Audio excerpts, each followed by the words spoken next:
दोस्तों नमस्कार, जय भारत, जय हिंद। दोस्तों ऑपरेशन सिंदूर के बाद भारतीय सेना ने लात पाकिस्तान को मारी है और लंगड़ा के चीन चल रहा है। भारतीय सेना ने ऐसा पराक्रम दिखाया कि जो पाकिस्तान का हाल हुआ वो तो हुआ, उसके बाद का असर अब चाइना में दिखाई देने लगा है। भारत की जितनी भी टॉप कंपनियां थी, हथियार बनाने वाली जितनी यूनिट्स थी, जितने भी सॉफ्टवेयर बनाने वाली मैन्युफैक्चरिंग के लिए जितनी भी, उनके सबके शेयर 3 से 10 गुना की बढ़ोतरी पे हैं। और चाइना के J-17 जहाज बनाने वाली जो कंपनी है, जितनी भी उनकी मैन्युफैक्चर हब है, उनके शेयर 10 से 15% गिर गए हैं। चाइना के हथियारों की पोल खुल चुकी है दुनिया भर में। वो जो चाइना पूरे दुनिया में अपने हथियारों का डंका बजाता था ना, आज वो धराशायी हो चुका है। कुछ देश जिन्होंने चाइना को ऑर्डर दिया हुआ था, वो ऑर्डर कैंसिल करने की सोच रहे हैं, और नए ऑर्डर की तो आप बात ही छोड़ दीजिए। और भारत को ऑर्डर मिलने स्टार्ट हो गए हैं।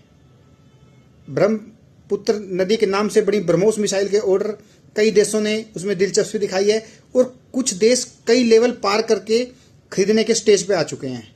ये है भारत की ताकत, और भारत की इस ताकत का दुनिया भर में डंका बज रहा है। और चीन की जो हथियार बनाने वाली कंपनियां हैं, वो धराशायी होकर बैठ गई हैं। अब चीन ये पाकिस्तान को ये बोल रहा है कि हमने अपने हथियार इस्तेमाल करने का आपको ऑर्डर ही नहीं दिया था।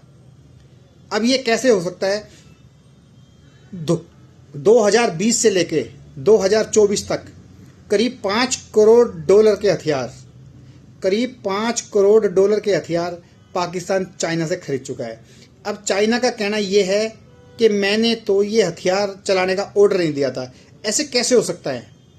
जब कोई एक गाड़ी भी कोई कंपनी में लेने जाता है, वो पहले वो टेस्ट ड्राइव होती है। कोई लाइसेंस बनवाने जाता है, उसकी टेस्ट ड्राइव होती है। और ये तो जेट की बात है।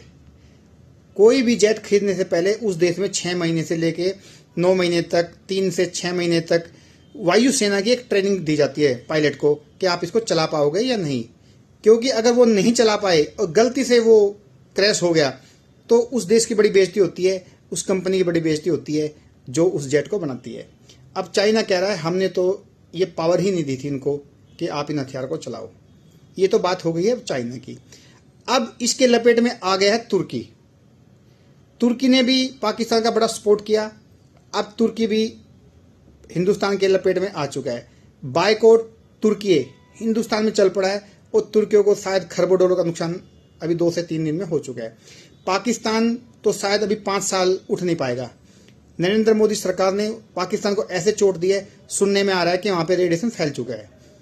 2 से 5 किलोमीटर के गांव खाली करा दिए गए हैं, और रेडिएशन की फैलने की शक्ति बहुत ज़्यादा है।